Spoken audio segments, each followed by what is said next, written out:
ગ્રસ્તાશ્રમી આ રીતે જ જીવવાનું હોય. તમે સંન્યાસી નથી. આપણે એમ માની કે જે સંન્યાસ લઈને જીવે એ જ ધર્મ ને આપણે ગ્રસ્તમાં જીવે તો અધર્મ. ના, ગ્રસ્તાશ્રમી થઈને આ ન કરો તો અધર્મ કરો. તમે ગ્રસ્તાશ્રમી છો. તમારે પરિવારને સાચવવાનું છે, ઘરમાં રાખવાના છે, બધાને ભેગા રાખવાના છે, બાળકોને મોટા કરવાના છે. આ જ ગ્રસ્તાશ્રમીના ધર્મો છે. અને સાથે સાથે ભક્તિ અને સંસ્કારને સાથે લઈ જવાના છે. તો વિચાર કરો, આ ગ્રસ્તાશ્રમી કેટલું તપ કરે છે. અને ઉલટાના બીજા આશ્રમના લોકો ગ્રસ્તાશ્રમ પર ડિપેન્ડ હોય છે. બ્રહ્મચારીએ પણ ગ્રસ્તાશ્રમી પાસે લેવા આવવું પડે અને સંન્યાસીએ પણ માંગવા તો ગ્રસ્તાશ્રમી આપવું પડે. સંન્યાસ લઈને જે ધનને વગોવતા હોય, ઘરને વગોવતા હોય, એ પણ મોટા મોટા શેઠ પાસે આવીને કે થોડું ડોનેશન તો આપો આશ્રમ બાંધવાનું. એ આવે છે તો ત્યાં જ લેવા માટે. તો જ્યારે એને તમે છોડીને બેઠા છો તો પછી લેવાની આકાંક્ષા કેમ કરો છો? એના કરતા ગ્રસ્તાશ્રમ થઈ જાઓ. સાચો તપસ્વી ગ્રસ્તાશ્રમી છે આજના સમયમાં. ઘણી વાર યુવાનો ટીવી ને ફિલ્મોમાં જઈને હીરો, મારો ફેવરેટ હીરો આ ને મારી ફેવરેટ હિરોઈન આ, ખરેખર યુવાનો બેઠા હોય તો એમનો કહીશ કે તમારા જીવનના સાચા હીરો અને હિરોઈન તમારા ઘરમાં રહેલા માતા પિતા છે. તમારા માટે કેટલો કેટલો ભોગ પોતાના સુખોનો આપી તમે સુખી રહો, તમે આનંદમાં રહો, એના માટેના બધા જ પ્રયાસો કરતા હોય. સાચા હીરો તો એ છે કે જે તમારા માટે ઘસાય છે, તમારા માટે પોતાની ઈચ્છાઓના ભોગ આપે છે. તૈયાર થયા હોય માતા પિતા, આજે ત્યાં જવાનું છે, લગ્નમાં પાર્ટીમાં જવાનું છે, ખબર પડે કે બાળકની તબિયત સારી નથી, તરત કેન્સલ કરી. આજે આપણે સારું ખાવાનું નથી બનાવવું, આજે આની તબિયત સારી નથી. પોતાની બધી ઈચ્છાઓને મારી બાળકોને સુખી કરતા હોય. પણ આટલો ભણેલો ગણેલો યુવાન દુનિયામાં સમાજ સેવાની, દયાની ને કરુણાની વાત કરતો હોય, પણ ઘરમાં રહેલા મા બાપને જોઈને વિચાર ન કરે કે મારા માટે ઘસાનારા તો મારા માતા પિતા છે, મારે તો એનો આદર કરવો જોઈએ તો મારો ઠાકોરજી રાજી થાય. કે જે મારા માટે આખા જીવનનો ભોગ આપી રહે છે, જીવનનો જે આખો યુવાનીનો સમય હોય એ બધું બાળકોને મોટા કરવામાં ઘસી નાખે. તો ગ્રસ્ત આશ્રમ એ સાધારણ નથી, તમારું બહુ મોટું તપ છે. સત્યમ નાસ્તિ તપ શૌચમ, પવિત્રતા જતી રહી. નારદજીએ જોયું સ્વચ્છતાનો તો વિચાર છે માણસને, સાથે સાથે પવિત્રતાનો પણ વિચાર હોવો જોઈએ. શું આપણું ઘર એટલું પવિત્ર છે કે કોઈ મહાત્મા, કોઈ સંત, કોઈ ગુરુ, કોઈ બ્રાહ્મણ આવે તો આપણે એમને જલ પણ પાવી શકીએ, એક મિશ્રીની કણિકા લેવડાવી શકીએ? જેના ઘરમાં ઠાકોરજી વિરાજતા હોય એને પવિત્રતાનો પણ વિચાર કરે. આપણા ઘરમાં ઠાકોરજી છે અને જો ઘરના બધા જ લોકો નક્કી કરી લે ને કે ના, આપણે આપણા ઘરમાં પવિત્રતા બનાવી રાખવી છે, આપણા ઘરે ઠાકોરજી બિરાજે છે, એમને શ્રમ ન પડે, અને જો ઘરના બધા જ જો વિચાર કરી લે તો ખરેખર બહુ સુગમ અને સરળ થઈ જાય. તો જેના ઘરે ઠાકોરજી વિરાજે છે એ આટલી વ્યવસ્થામાં સાથ ના આપી શકે કે હા પ્રભુ ઘરે છે તો આપણે આ બધું જ પવિત્રતાનો વિચાર કરીને જીવીશું. આપણે એક વૈષ્ણવ પરિવાર છીએ, આપણે બ્રહ્મ સંબંધ લીધું છે, આપણે આ મેળ મર્યાદાનો આદર કરીએ છીએ. જો આ બધા નિયમો આપણા બંધન નથી, આપણી શ્રદ્ધાની સુરક્ષાઓ છે. અત્યારે શું થાય કે લોકો એટલા હોશિયાર થઈ ગયા છે ને, ન કરવું હોય તો ના ન પાડે, પણ સારા સારા લોજિકો ગોતી આવે. અને સૌથી બેસ્ટ લોજિક શું છે અત્યારના સમયનું? મારું દિલ ચોખ્ખું છે, પછી મારે આ બધું કરવાની શું જરૂર છે? એટલે સૌથી બેસ્ટ લોજિક ભણેલા ગણેલાઓનું આ જ છે. અરે તું કે છે દિલ ચોખ્ખું, પડોશીને પૂછ તો ખબર પડે કેટલું દિલ ચોખ્ખું છે. બધાને એમ જ લાગે કે મારા જેવું દિલ કોનું છે, કારણ કે ખબર છે દિલ જોવા તો કોઈ આવવાનું નથી. ક્યાંક આપણે જ આપણી જાતને છેતરી લેતા હોઈએ છીએ સારા સારા શબ્દોને વાપરી. આ હોશિયારી છે. દિલ ચોખ્ખું છે કોણ જોવા ગયું છે? અરે દિલ ચોખ્ખું હોત તો તારા હાથે ચોખ્ખા કરવાની તને ઈચ્છા થાય, કારણ કે એમ થાય કે આ હાથે ઠાકોરજીને ભોગ કેમ કરે. અને એટલા માટે કેવલ વાણીના તર્ક લોજિકો આપીને પોતાની જાતને ન છેતરો. બીજાને છેતરવા તો જુદી. ઘણીવાર આપણી બુદ્ધિ અત્યારના સમયમાં એટલી બધી વધી ગઈ છે કે પહેલા બીજાને છેતરતી હતી, હવે આપણી જ બુદ્ધિ આપણને છેતરે. આવા મનને અનુકૂળ લોજિકો ગોતી. રિસ્પેક્ટ ધ પ્રોસેસનો આદર કરો, વિધિ વિધાનનો આદર કરો. તમે બીજ વાવો તરત કાઢી દો, ફળ તો ઉગ્યું નહીં, પાછું બીજા દિવસે કાઢીને જુઓ તો ઉગ્યું તો છે નહીં, અને બીજને ફેંકી દો, આમાં તો કઈ ઉગતું નથી. અરે ના, એને વિધિમાં આવવા દો. જમીનમાં વાવો, ખાતર નાખો, પાણી નાખો, સૂર્યપ્રકાશ એને આવવા દો, એને સમય આપો. ધીમે ધીમે એમાંથી ફણગા ફૂટશે, વૃક્ષ મોટું થશે, ફળ લાગશે. પણ તમારે પ્રક્રિયાની પ્રતીક્ષા કરવી પડે, એને આદર આપવો પડે છે, ત્યારે એમાં ફળ લાગે છે. એમ શ્રદ્ધાના બીજને પણ ધર્મની વિધિઓમાંથી પસાર થવા દો, ત્યારે શ્રદ્ધાના ફળ ઉગશે. એને આદર કરતા શીખો. દરેકમાં શોર્ટકટ ગોતવાની જરૂર નથી, દરેકમાં વિજ્ઞાન પણ ગોતવાની જરૂર નથી. આપણને શું થાય કે દરેકમાં સાયન્સનો સિક્કો લાગે તો જ સાચું. અરે દરેકમાં જરૂર ન હોય. હવે તમે તમારી માં હોય, એના માટે તમને પ્રેમ હોય, લાગણી હોય, અને તમે કહો આવા લાગણી શું, આ તો કેમિકલ આમ થાય એટલે આવા ઇમોશન જાગે, એમાં પ્રેમ કરવાની શું જરૂર છે માને? તમે પ્રેમથી વંચિત રહી જશો. દરેક જગ્યાએ વિજ્ઞાન ન ગોતાય. ક્યાંક તો લાગણીઓનો આનંદ માણવો જોઈએ, ક્યાંક તો એ સ્નેહનો અનુભવ કરવો જોઈએ. તો કહેતા કે એક જગ્યાએ એક ટૂર વાળા નીકળ્યા વર્લ્ડ ટૂર કરવા માટે. ફરતા ફરતા જાપાન આવ્યા ને એક ભાઈએ બહુ જ મોંઘો કેમેરો ખરીદ્યો, અને ફરતા ફરતા સ્વિટરલેન્ડ આવી ટૂર. બધાને થયું કે આટલો મોંઘો કેમેરો લીધો એટલે હમણાં ફોટા પાડશે. 1 દિવસ 2 દિવસ 3 દિવસ થયા, પેલો કેમેરો કાઢે જ નહીં. બધાએ એને પાસે આવીને કહ્યું કે આટલો મોંઘો કેમેરો તે લીધો, આનાથી સુંદર દ્રશ્યો તને દુનિયામાં બીજે ક્યાં જોવા મળશે, ફોટા પાડ. ત્યારે પેલાએ કહ્યું કે આટલો મોંઘો મેં પહેલી વાર કેમેરો ખરીદ્યો છે, અને મારી ઈચ્છા એવી છે કે આ કેમેરામાંથી પહેલો ફોટો ઘરે જઈને બાનો પાડું. હવે તમે જોવા જશો તો એમ લાગે આ મૂર્ખો જ છે ને, હવે નવા સેલ નાખી લેજે, નવો રોલ નાખી લેજે, આમાં ક્યાં ઘસાઈ જવાનો છે? એ એક વ્યક્તિ બુદ્ધિમાન તરીકે કદાચ તમે એને મૂર્ખ કહી શકો, પણ એક દીકરા તરીકે એના જેવો કોઈ દીકરો ન કહેવાય જે એની બા માટે આવી લાગણી રાખે. હવે આમાં તમે વિજ્ઞાન ગોતવા જાઓ તો ક્યાંક વૈજ્ઞાનિકો ખોટા પડે. ત્યાં તો દીકરાની જોડે બેસવું પડે, તો જ એનો વાતને સમજી શકાય, તો જ એ વાતને આદર આપી શકાય. એમ જીવનમાં ક્યાં બુદ્ધિ વાપરવી અને ક્યાં દિલ વાપરવું, આ જો વિવેક ના આવડ્યો ને તો કાયમ કન્ફ્યુઝ રહેશે. આજના સમાજમાં યુવાનો કન્ફ્યુઝ રહે છે. એનું મૂળ કારણ એ છે કે ક્યાં બુદ્ધિ વાપરવી અને ક્યાં દિલ વાપરવું એનો વિવેક ભૂલી જાય છે, અને એટલા માટે એ સમયનો એ આનંદ માણી શકતા નથી. સત્યમ નાસ્તિ તપ શૌચમ દયા દાનમ ન વિદ્યતે. દયા જતી રહી, દાન જતું રહે. ઉદરમ ભરીણો જીવા વરાકા કૂટ ભાષિણ. કેવલ પેટ ભરવા માટે લોકો જીવવા લાગે. બુદ્ધિમાનમાં બુદ્ધિમાન લોકો પણ એની છેલ્લું ફળ શું કે બસ આ ભણું તો સારી જોબ મળી જાય, સારું કમાવું. કેવલ પોતાના પૂરતો વિચાર કરવા લાગ્યા. ચારે બાજુ કલયુગ દેખાયા.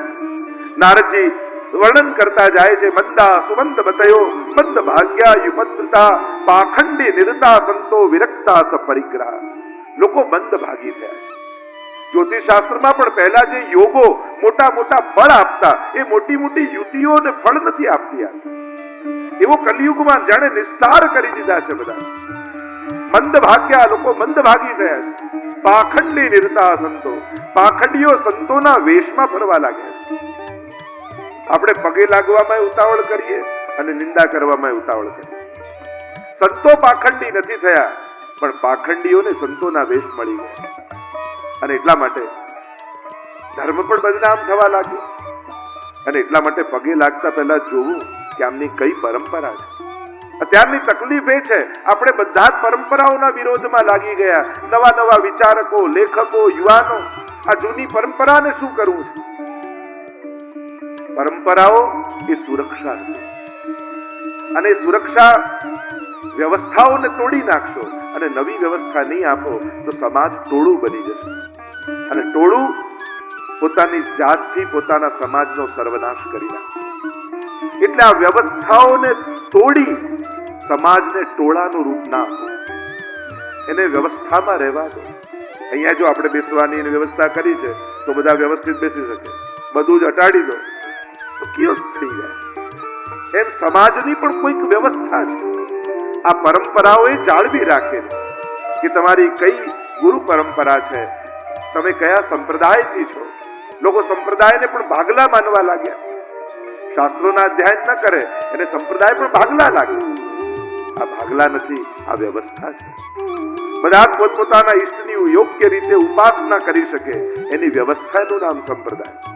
લોકો ભાગલા કરી બધું તોડી નાખો અને જ્યારે વ્યવસ્થાઓ તૂટી જશે અને નવી વ્યવસ્થા આપણે આપી શકતા નથી તો સમાજ કઈ દિશામાં જશે એ સમાજને ખબર નહીં પડે. અને એટલા માટે સમાજને યોગ્ય વ્યવસ્થામાં રાખવું બહુ જ જરૂરી છે. પણ વ્યવસ્થાને ભાગલા રૂપે જોવું એ આપણી અજ્ઞાનતા છે. અને એટલા માટે ક્યાંક પરંપરાને જોવું. કોઈને પગે લાગતા પહેલા 4 કથા કરીને કોઈ મહાત્મા બની જાય અને કઈ ખોટું કરે તો ધર્મ બદનામ થાય. અને એટલા માટે પરંપરાનું બળ હોવું જોઈએ. આ બધી પરંપરાઓ ઈશ્વરથી પ્રારંભ થઈ છે, એને જ સંપ્રદાય કહીએ છીએ.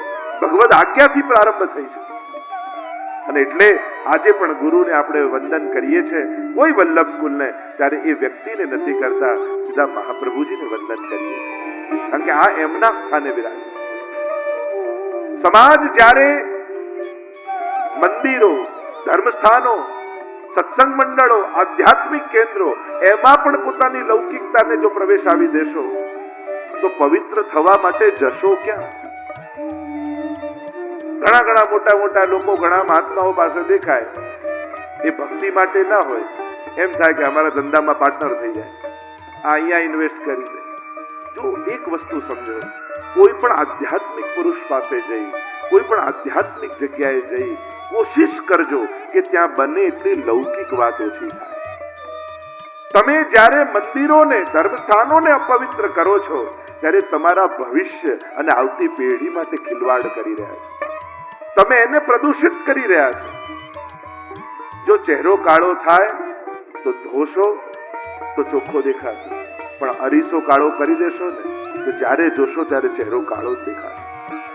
સમાજે કોશિશ કરવાની છે કે આધ્યાત્મિક ગુરુઓ, આધ્યાત્મિક સ્થાનો, આધ્યાત્મિક સંસ્થાઓ એની પવિત્રતા જળવાયેલી રહે. ત્યાં કેવલ ભગવદ વિષયો પર ચર્ચા થાય, ત્યાં આધ્યાત્મિક વાતાવરણ બનેલું રહે, ત્યાંનું વાતાવરણ આપણે લૌકિક ન કરીએ. એના માટે સમાજે જાગૃત થવાની જરૂર છે. કેવલ લૌકિક ફાયદાઓ માટે જ્યારે ધર્મસ્થાનોના ઉપયોગો કરવા લાગશો તો માણસ પવિત્ર થવા માટે જશે ક્યાં? અને આપણે જ્યારે એને લૌકિક અને અપવિત્ર કરીશું આ રીતે, કારણ કે અપવિત્રતા એ કેવલ ગંદકી કરવાથી નથી થતી, ત્યાં લૌકિક વિચારોના પ્રવેશવાથી થાય. અને એટલા માટે સમાજે જાગૃત થવાની જરૂર છે. ક્યાં જઈને કેવી વાતો કરવી. સંતો, મહાત્માઓ, ગુરુજનો પાસે બેઠા હોય ત્યારે બને તો કોશિશ કરો કે લૌકિક વાત ઓછી થાય, એમને પણ ભગવત ચિંતન થાય એવી ચર્ચા કરો.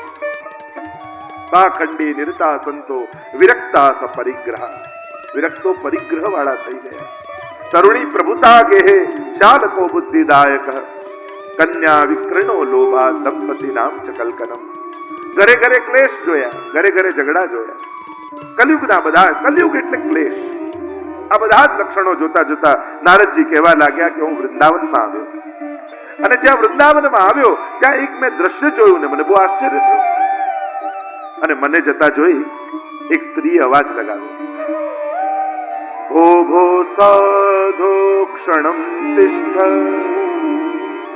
મચ્ચિંતામપી નાશય દર્શનમ તવ લોકસ્ય સર્વથા ગહરમ પરમ. ભો સાધો, અરે ક્ષણવાર ઉભા રહો મહાત્મા.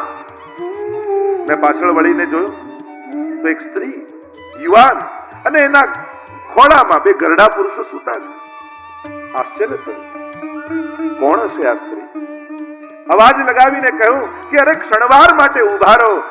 કારણ કે સંતના દર્શન, મહાત્માના દર્શન, ક્ષણવારના દર્શન સમસ્ત પાપોનો સંહાર કરનારા છે. કોઈ મહાપુરુષના દર્શન થઈ જાય તો એ સમસ્ત પાપોનો નાશ થઈ જાય. ગંગા સ્નાન બરાબર છે. એટલે જ આપણે ત્યાં પધરામણી ને આ બધું કરાવીએ છીએ. એનો ભાવ શું? કહેવાય છે કે મહાત્માઓના ચરણ એ તીર્થ સમાન છે. એમ કહ્યું. આપણે આપણા ઘરને તીર્થમાં નથી લઈ જઈ શકતા, પણ આ ચાલતા ફરતા તીર્થ જો આપણા ઘરે પધારે તો આપણું ઘર પવિત્ર બની જાય. આ ભાવથી આપણે ત્યાં પધરામણી થાય. તીર્થ સકલ સનાથ કીધા ચરણ રેણુ સમાજ. વલ્લભાખ્યાનમાં ગોપાલદાસે કહ્યું ને કે મહાપ્રભુજી સકલ તીર્થોમાં પધારે. પૂછ્યું કે મહાપ્રભુજીને તીર્થ કરવાની શું જરૂર છે? તો કહ્યું મહાપ્રભુજીને તીર્થની જરૂર નથી, પણ તીર્થોને મહાપ્રભુજીની જરૂર છે. કારણ કે આવા ભગવત સ્વરૂપ આચાર્ય જ્યારે તીર્થોમાં પધારે છે ને, ત્યારે તીર્થોમાં અનેક લોકો પોતાના પાપ મૂકી ગયા હોય છે. તીર્થો પણ મનમાં ક્લેશ કરતા હોય છે કે આટલા પાપોનો અમે નાશ કેમ કરીશું, પણ જ્યારે આવા મહાપુરુષો પધારે ત્યારે તીર્થો પણ એમના ચરણ ધૂલીમાં સ્નાન કરી અને પોતે પવિત્ર થઈ જતા હોય. तीर्थ सकल सनाथ कीधा चरण रेणु समान. और ये दोनों वृद्ध पुरुष मेरे दोनों पुत्र हैं. एक है ज्ञान, दूसरा है वैराग्य. मैं द्रविड़ देश में उत्पन्न हुई, कर्नाटक में वृद्धि को प्राप्त हुई, महाराष्ट्र में कहीं कहीं पूजाई, પણ ગુજરાતમાં આવી તો હું ગરડી થઈ ગઈ. હવે આવું ગુજરાતના લોકો સાંભળે તેને ગમે? એટલે ગુજરાતના સંતો મહાત્માઓએ અનેક અનેક અર્થો કર્યા. કોઈ જીર્ણતામ ગત, એટલે કે જેમ માટીનું કોઈ પૂતળું હોય ને એને જીર્ણ રજ રજ કરી નાખો એને કહેવાય જીર્ણતામ. એટલે કે ગુજરાતના રજે રજમાં વ્યાપી ગઈ. એક અર્થ એમ કર્યો. એક અર્થ એમ કર્યો કે યુવાનીમાં તો બા બધે રે, પણ ગડપણમાં જે દીકરો બાને સાચવે તો બા બધી મિલકત એને આપતા જાય. એમ યુવાનીમાં તો બધે રહ્યા, પણ ગડપણમાં ગુજરાતના લોકોએ ભક્તિને સાચવ્યા એટલે બધી મિલકત ગુજરાતીઓને આપતા જાય. એક અર્થ એમ પણ કર્યો. એક અર્થ એમ કર્યો કે જેમ ગરડા કોઈ વ્યક્તિને એક જગ્યાએ બેસાડો ને, પછી કોઈ ઊભું ન કરે ત્યાં સુધી ઊભા ન થાય, તો કે ગરડા થઈને ભક્તિ મહારાની ગુજરાતમાં એવા બેઠા કે પછી ઊભા જ ન થયા. સદાય ગુજરાતમાં એમનો નિવાસ થઈ ગયો. પણ અહીંયા પ્રમાણે બહુ રાજી થવા જેવું નથી.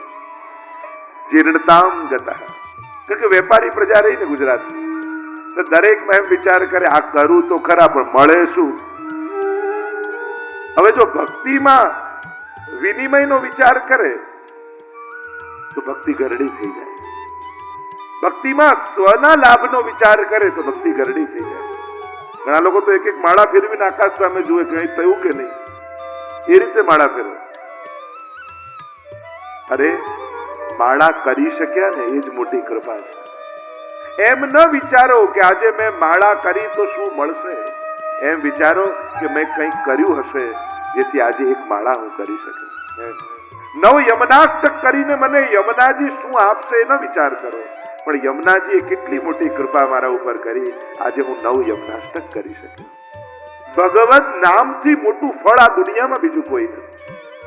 એટલે ભગવાનના નામથી શું મળશે એ વિચાર નહીં, પણ મેં કોઈ સત્કર્મ કર્યા હશે કે આજે મારા મુખમાં ભગવાનનું નામ આવ્યું. એટલે કે નામ લઈ શક્યા એ જ મોટું ફળ છે. સેવા કરી શક્યા એ જ મોટું ફળ છે. સેવા કરવાથી શું મળશે એનો વિચાર ન કરો. ભગવાનના નામને ફળ રૂપે માનો, સાધન રૂપે. ભક્તિ મહારાની કહેવા લાગ્યા ગુજરાતમાં ગરડી થઈ, પણ પાછી જયારે વૃંદાવનમાં આવી તો યુવાન બની. વૃંદાવનની ભૂમિનો એ પ્રભાવ છે. અને આજે આપણા બધાનો અનુભવ છે ને કે જ્યાં ટ્રેનમાંથી વ્રજમાં ઉતરીએ ચાલ્યા ના રે લોકો. જે માજી 80 વર્ષના ઘરમાં 4 ડગલા ચાલવા હોય તોય હાથ પકડવો પડે, એ દોડી દોડી આખી પરિક્રમા કરી આવે ગિરરાજી. જાણે ભક્તિ મહારાની યુવાન થઈને ત્યાં નૃત્ય ન કરતી હોય એમની અંદર.